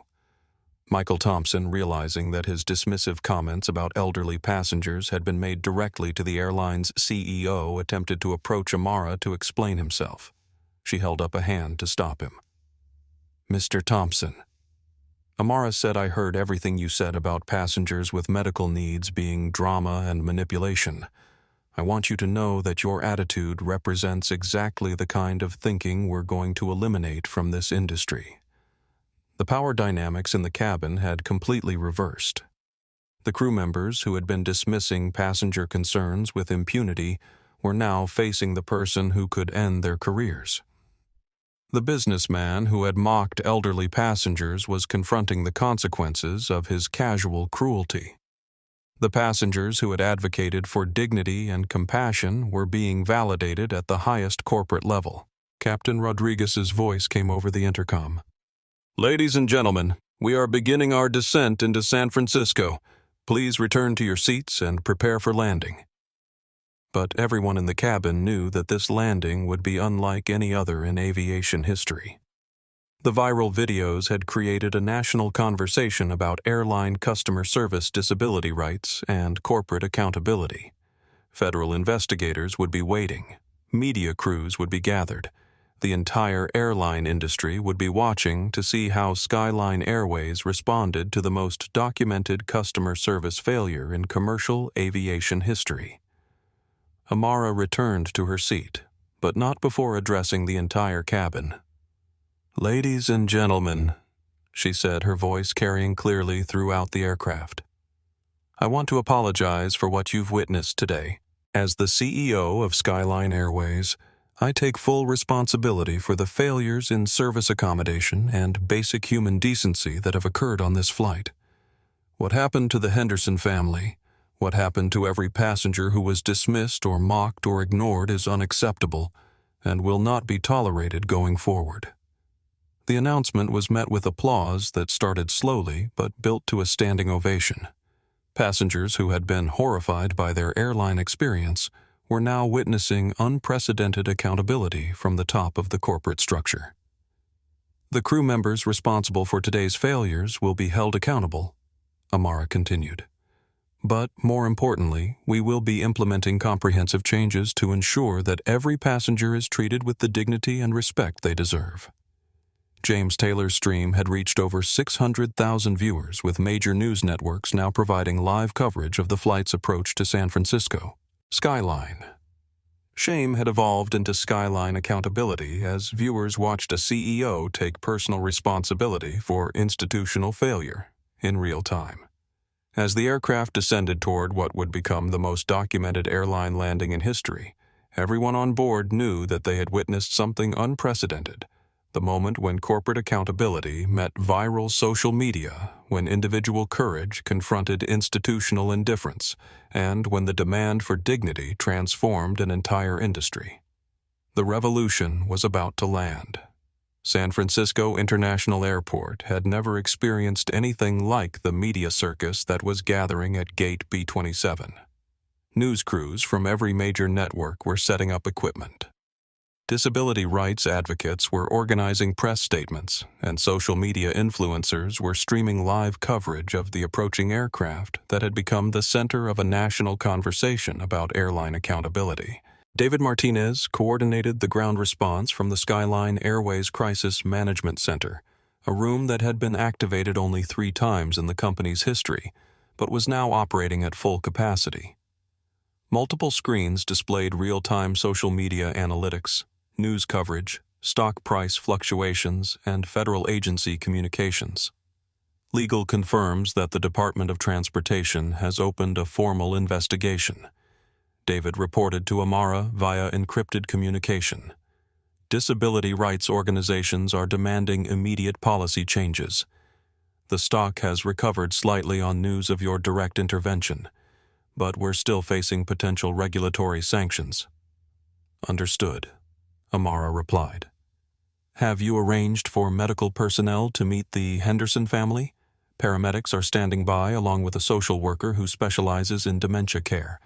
We've also arranged for a private area where they can decompress away from the media attention.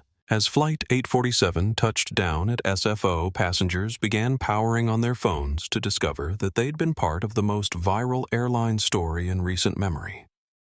Text messages poured in from friends and family members who had been watching the live streams. Social media notifications exploded across devices throughout the cabin. Carmen Rodriguez stared at her phone in horror as she discovered that her face and name had been identified by online investigators and shared across multiple platforms. The comments ranged from calls for her termination to death threats from people who had watched her stand silently while her supervisor mocked disability accommodation requests. Carmen Rodriguez Skyline. Air flight attendant watched elderly dementia patient get separated from caregiver and said, "Nothing. Fire her immediately. This woman is complicit in elder abuse. She should never work in customer service again." At least the younger flight attendant looked uncomfortable. The older one is pure evil. Carmen felt tears streaming down her face as she realized that her 3-month career in aviation was over before it had truly begun.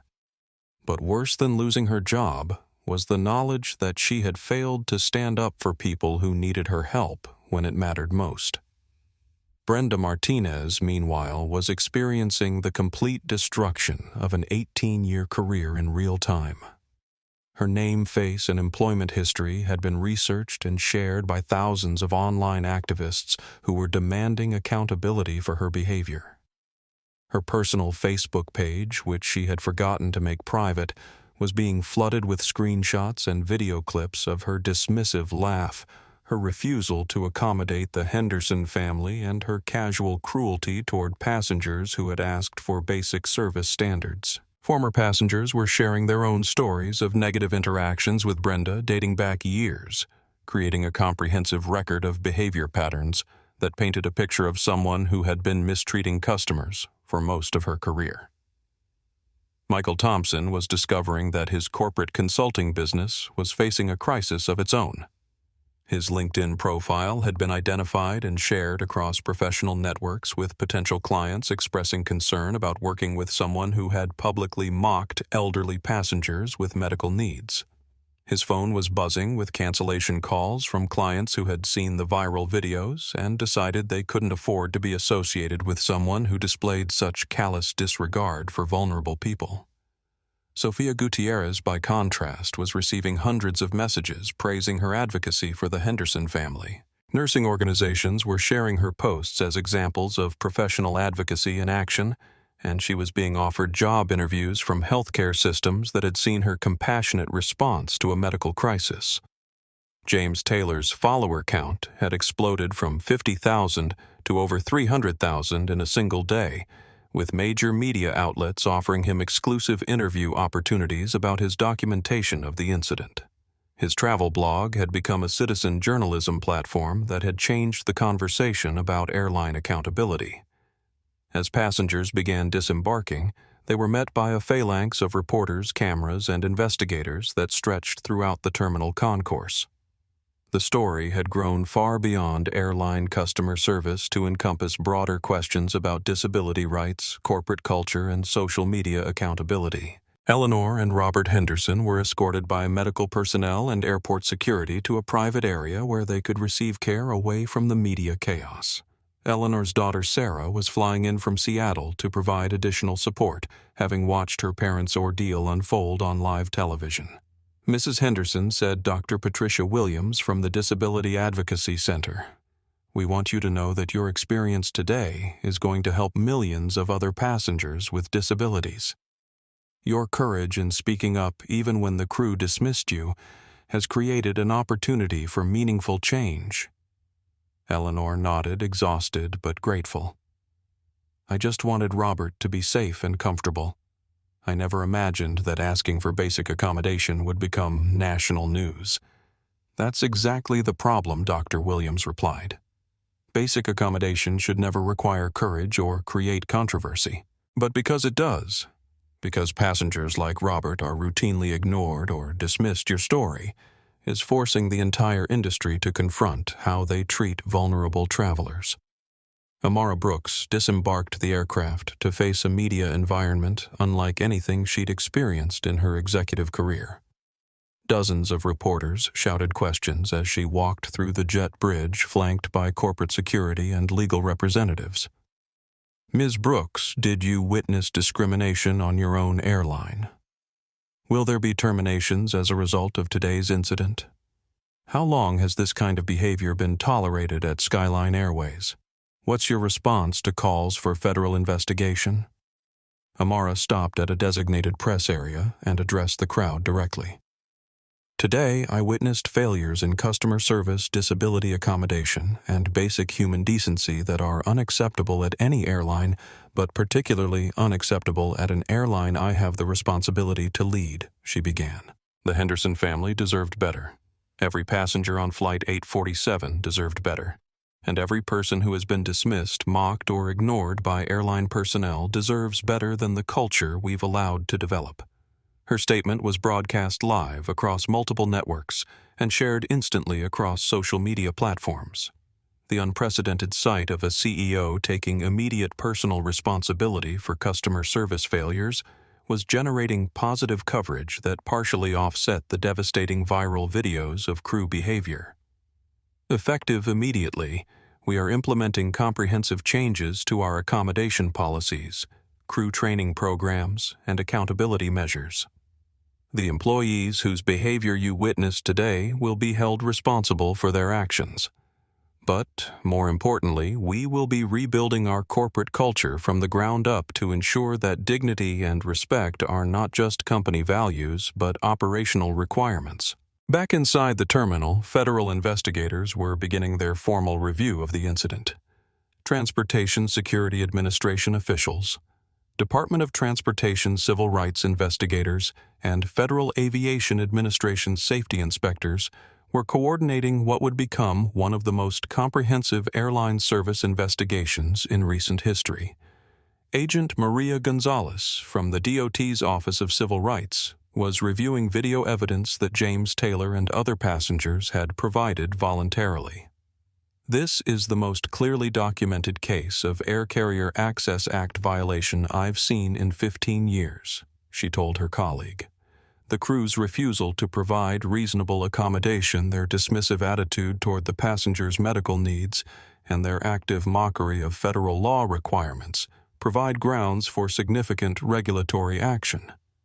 Meanwhile, Skyline Airways' stock price was experiencing unprecedented volatility. Initial reports of the viral videos had caused a sharp decline, but Amara's direct intervention and immediate accountability had created a partial recovery as investors recognized the potential for authentic cultural change. Financial analysts were providing real-time commentary on business networks.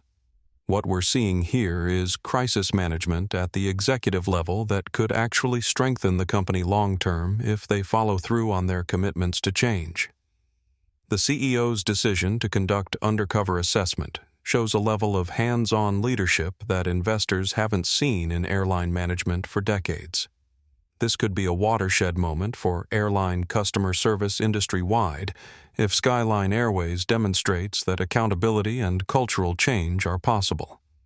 Carmen Rodriguez was escorted through the terminal by airport security, not for her protection, but for the protection of others. The public anger directed at her was intense, though tempered by recognition that she had been junior to Brenda Martinez and had eventually attempted to intervene. Her phone contained dozens of voice messages from family members, friends, and former classmates who had seen the viral videos. Some offered support. Others expressed disappointment, but all recognized that her life had changed dramatically in the space of a single flight. As she reached the employee parking area, Carmen made a decision that would define her path forward. Instead of hiding from accountability, she called James Taylor directly. "Mr. Taylor," she said. When he answered, "This is Carmen Rodriguez from the flight. I know you're probably busy with interviews and everything, but I wanted to ask if I could make a statement about what happened today. On your platform, I want to take responsibility and explain how this culture develops. How good people can make terrible choices when they're afraid." James was surprised by the call, but immediately recognized the journalistic value of authentic accountability from someone who had been part of the problem. "Carmen, are you sure you want to do this?" "The public response has been pretty intense," I'm sure Carmen replied. "People need to understand how airline culture can corrupt judgment, how fear of authority can override moral compass. Maybe if I explain how I failed, it can help prevent other people from making the same choices." Her decision to provide voluntary testimony would become a crucial element in the federal investigation and a powerful example of individual accountability that would influence industry-wide training programs. As the immediate aftermath continued to unfold across social media news networks and federal agencies, one thing was clear: Flight 847 had become a catalyst for comprehensive change in airline customer service standards. The revolution that had begun with a laugh was about to transform an entire industry. The Skyline Airways Executive Conference Room at San Francisco International Airport had been transformed into a makeshift courtroom where careers would be decided and justice would be served. The sterile, beige-walled space with its oval table and uncomfortable chairs had never hosted a meeting with such high stakes or such comprehensive documentation of employee failure. Amara Brooks entered the room with the quiet authority of someone who had spent the last 6 hours documenting the most comprehensive breakdown of customer service standards in modern airline history. She carried a yellow legal pad filled with timestamps, exact quotes, policy violations, and federal law infractions that would serve as evidence for the terminations and prosecutions about to unfold. David Martinez sat beside her with 3 laptops displaying real-time social media analytics news coverage and federal investigation updates. The story was continuing to grow rather than diminish, with disability advocacy groups organizing nationwide protests and competitor airlines announcing immediate policy reviews. Maria Gonzalez from the Department of Transportation's Office of Civil Rights occupied one end of the table, her recording equipment and documentation materials spread out like a prosecutor's case file. This wasn't just a corporate disciplinary meeting. It was a federal investigation into civil rights violations that could result in criminal charges. Captain Luis Rodriguez entered first, his uniform impeccable, but his face showing the strain of commanding a flight that had become a national scandal. 23 years of exemplary service hadn't prepared him for managing a crisis that he'd been completely unaware of until it was too late to prevent.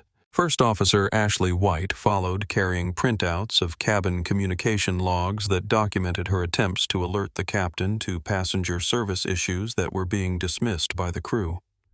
Her evidence would prove crucial in establishing the timeline of institutional failure.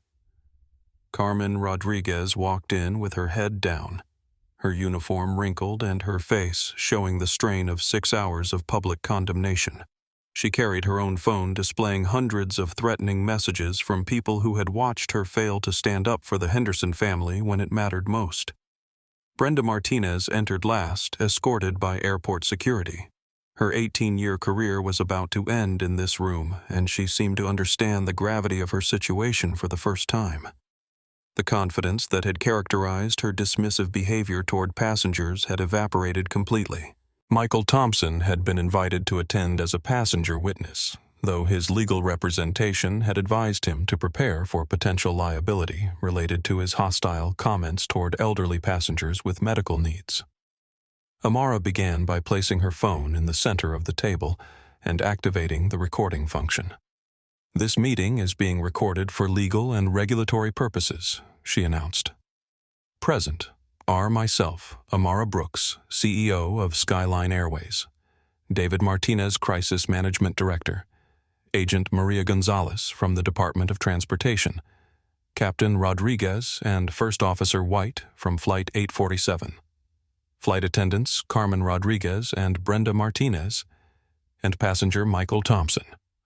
She opened her legal pad and began reading from notes that would destroy careers and reshape industry standards. "Ms. Martinez," Amara said, looking directly at Brenda, "according to my documentation and video evidence from multiple sources, you refused to provide reasonable accommodation for an elderly passenger with dementia in direct violation of the Air Carrier Access Act." Brenda's mouth opened, but no words came out. For 18 years, she'd been dismissing passenger complaints with impunity. She'd never imagined facing accountability at this level. "You then laughed at a passenger who cited federal disability law requirements," Amara continued.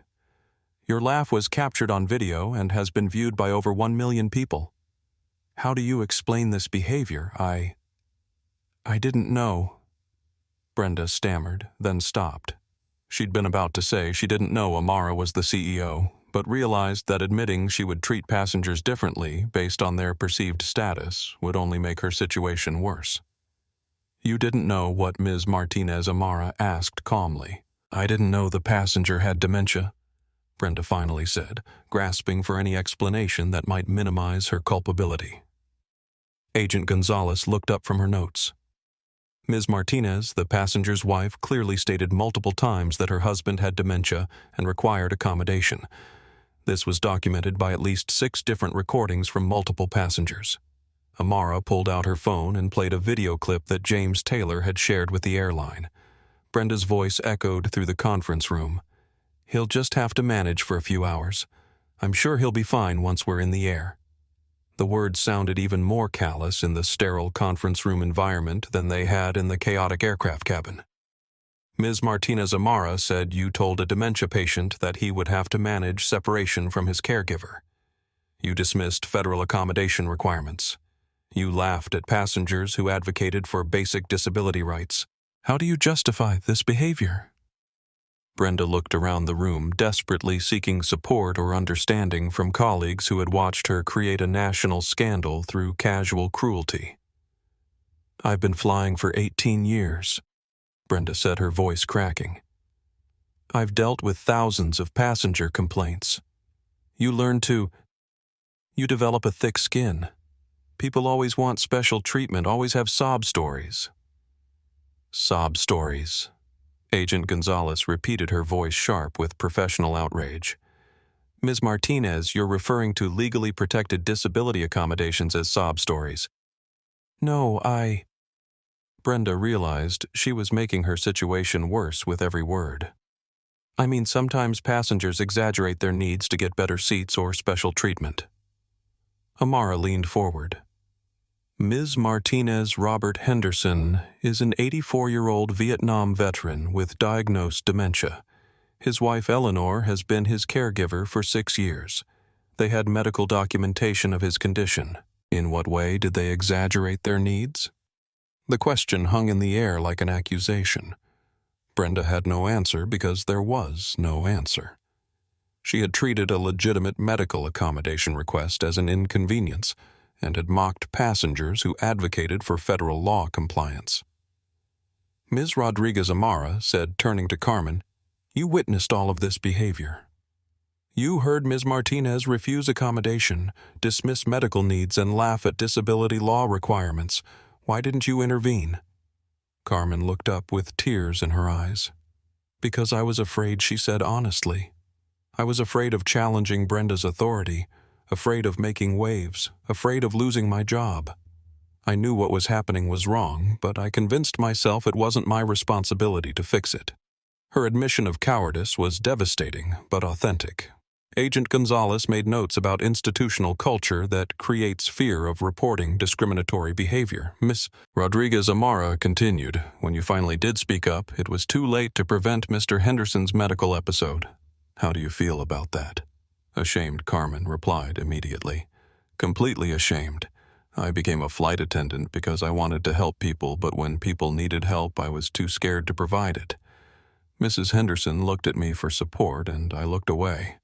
That's something I'll have to live with." Amara turned to Captain Rodriguez. "Captain, were you aware that your crew was refusing federal accommodation requirements?" "No, ma'am," Captain Rodriguez replied.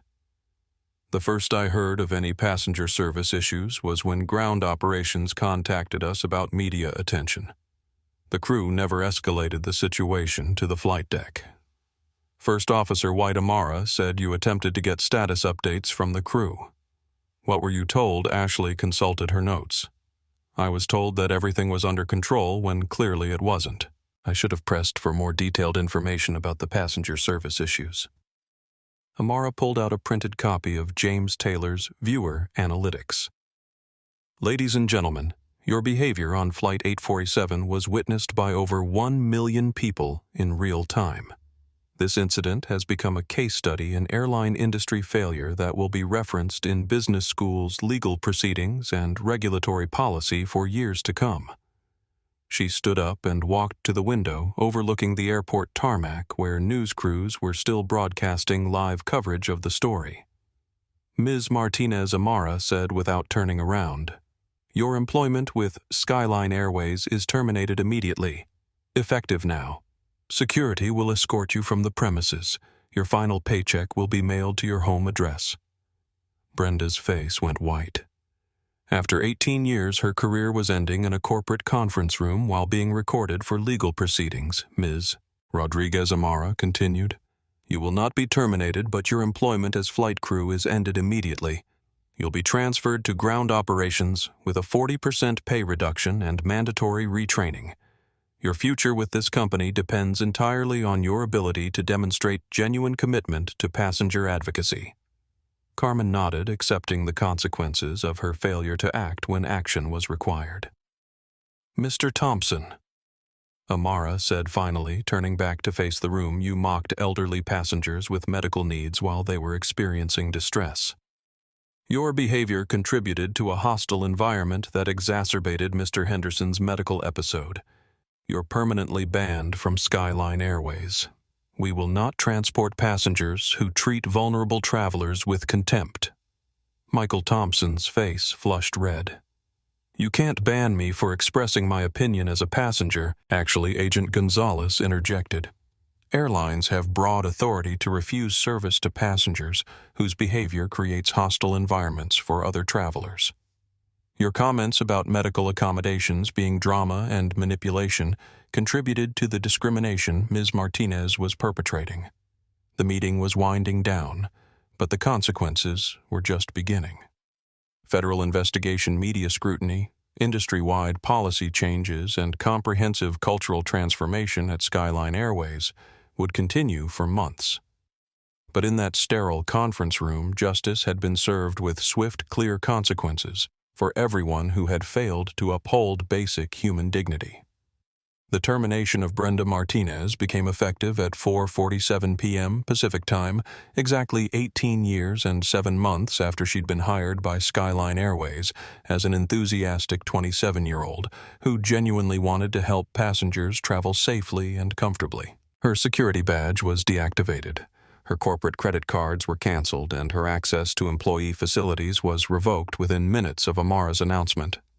Airport security escorted her through the terminal while news cameras captured her exit, creating the definitive image of accountability that would be featured on front pages and news broadcasts around the world. The woman who had laughed at disability accommodation requests was now facing the consequences of casual cruelty in the most public way possible. Her termination letter, which would be filed with the Department of Transportation as part of their investigation, detailed every violation of company policy, federal law, and basic human decency that had occurred during the 47 minutes of crisis aboard Flight 847. Carmen Rodriguez's reassignment to ground operations represented a different kind of accountability, the opportunity for redemption through service to the passengers she had failed to protect. Her new supervisor, Maria Santos, was a 20-year veteran of airport operations who specialized in helping employees understand the human impact of their professional choices. Carmen Maria said as they walked toward the gate services area, "Your job is going to be handling rebooking for passengers with special needs, disability accommodations, and medical emergencies. Every single day you're going to help people like the Henderson family navigate airline travel safely and with dignity." Carmen nodded, understanding that her punishment was also her path toward atonement. "I want to learn how to be better. I want to understand how I failed so I never fail anyone like that again." "Good," Maria replied. "Because we're going to start with mandatory training on the Air Carrier Access Act, sensitivity training with disability advocacy groups, and direct mentorship with families who travel with medical conditions. You're going to understand exactly what the Henderson family went through, and you're going to help prevent it from happening to anyone else."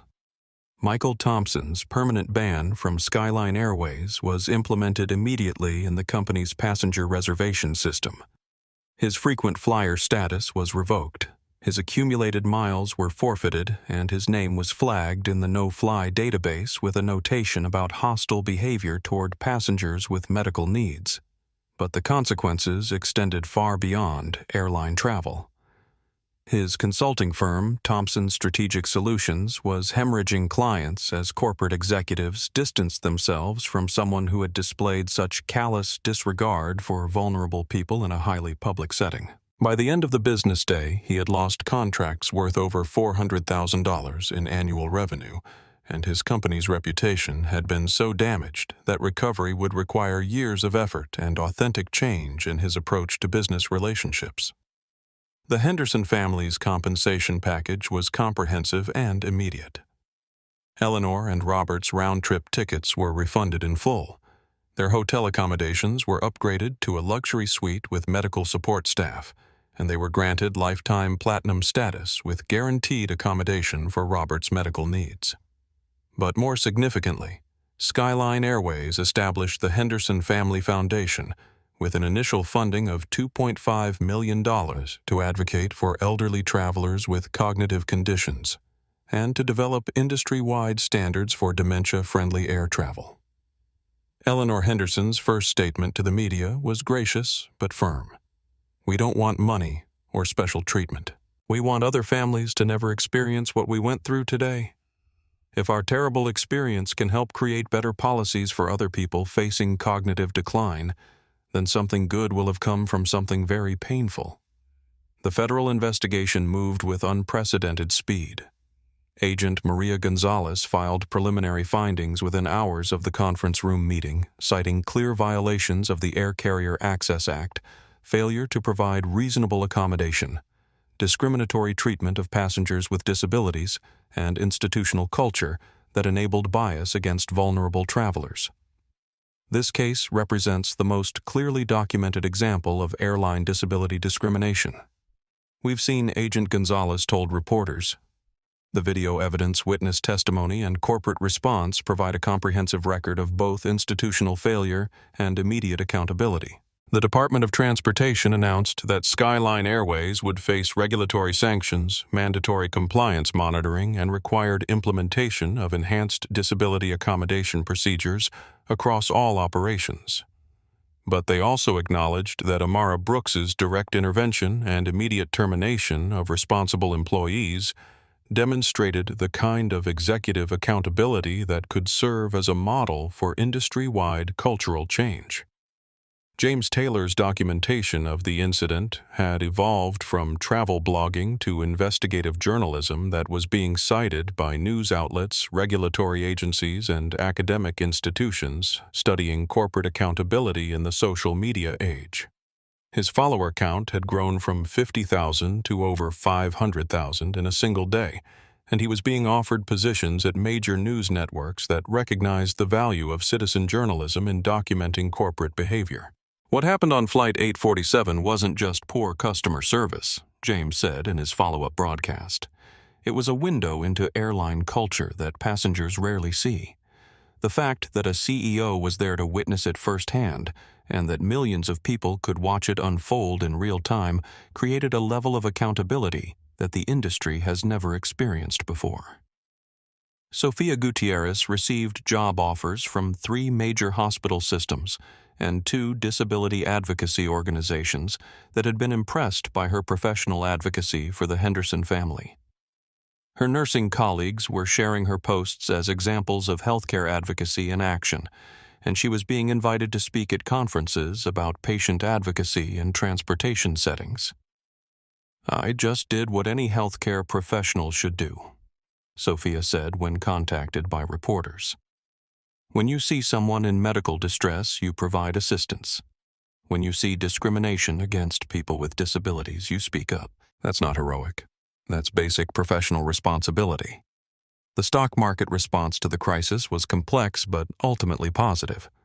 Skyline Airways' stock had initially dropped 8% when the viral videos began circulating, but had recovered to close only 2% down after investors recognized that immediate executive accountability and comprehensive cultural change could strengthen the company long-term. Financial analysts were providing commentary that recognized the unprecedented nature of CEO-level crisis management.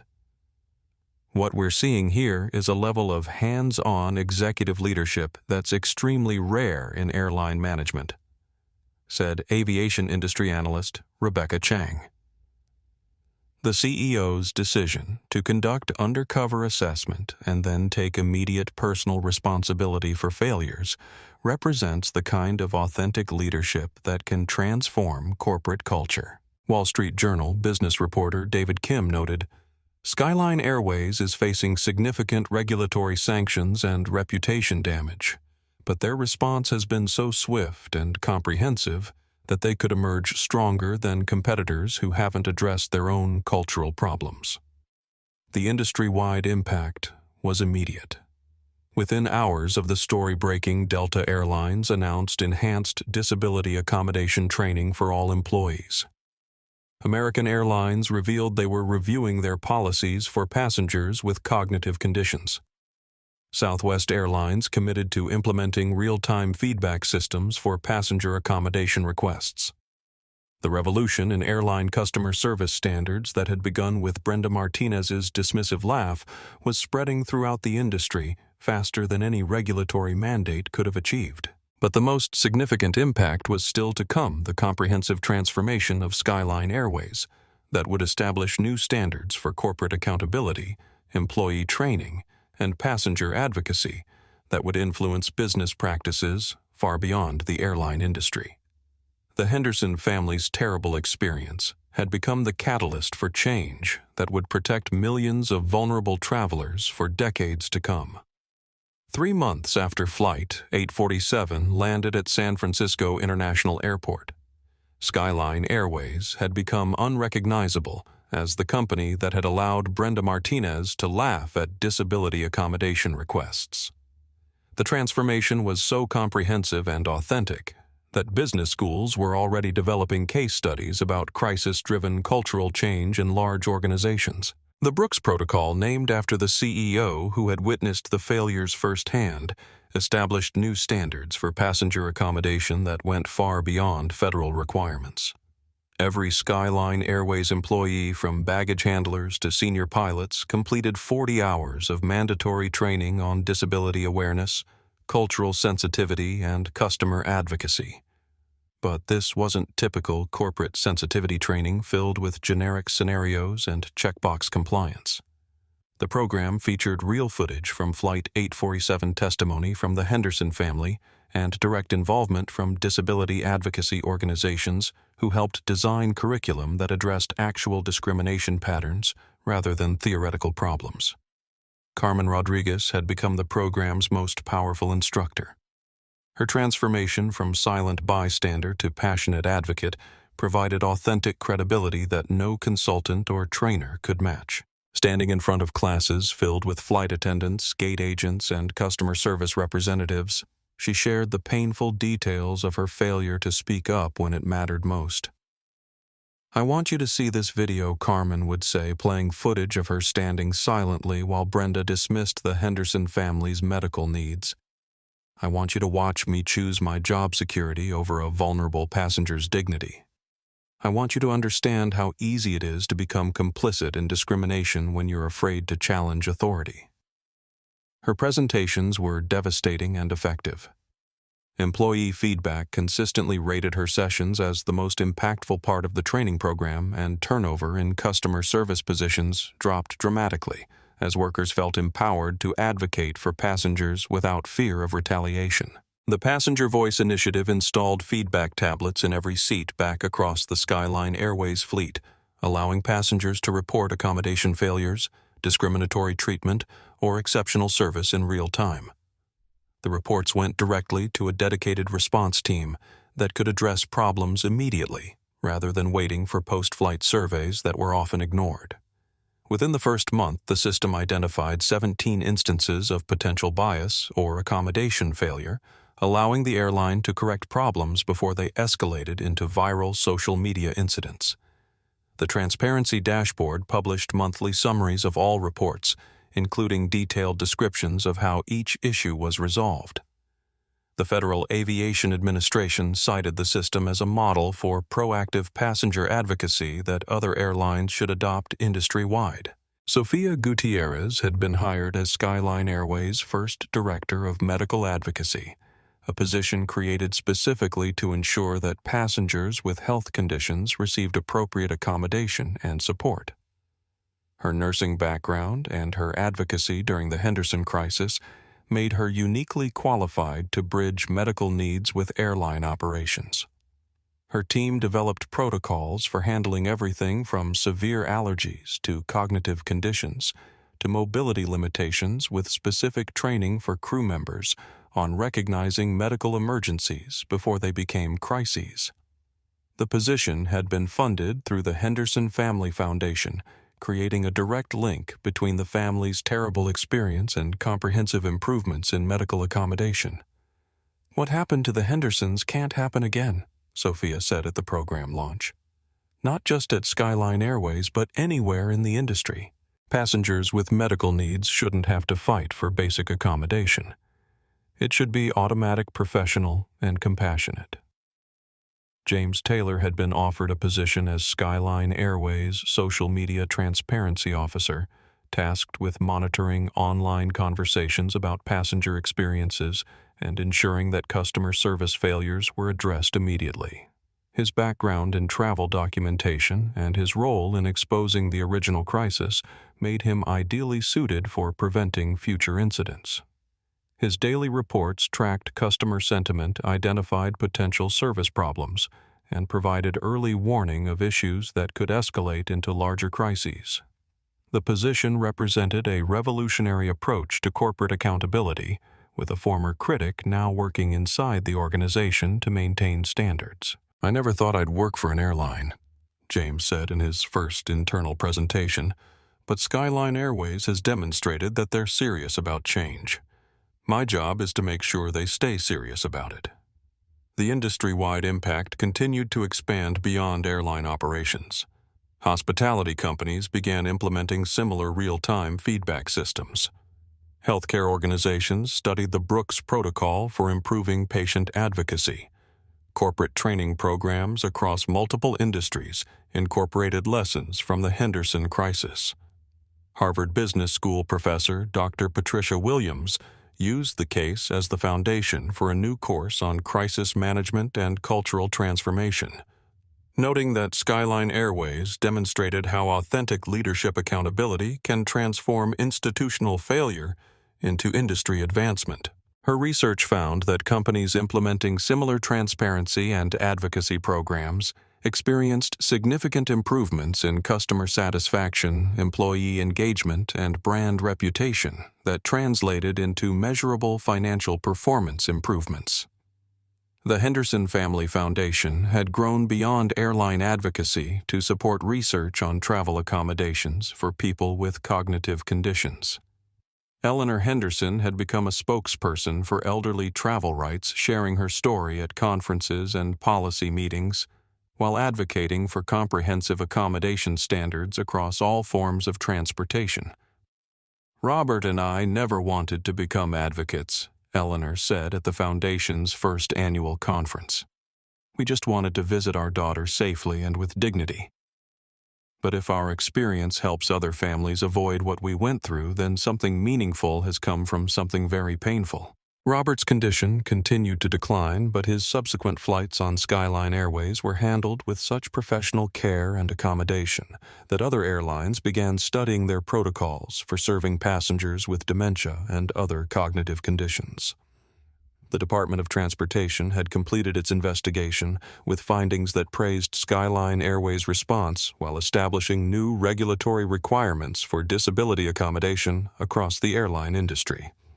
The Brooks Protocol became the foundation for updated federal guidelines that made passenger advocacy and real-time accommodation mandatory rather than optional. Agent Maria Gonzalez noted in her final report, "This case represents a watershed moment in transportation civil rights. The combination of documented discrimination, immediate corporate accountability, and comprehensive cultural change provides a blueprint for addressing institutional bias in service industries."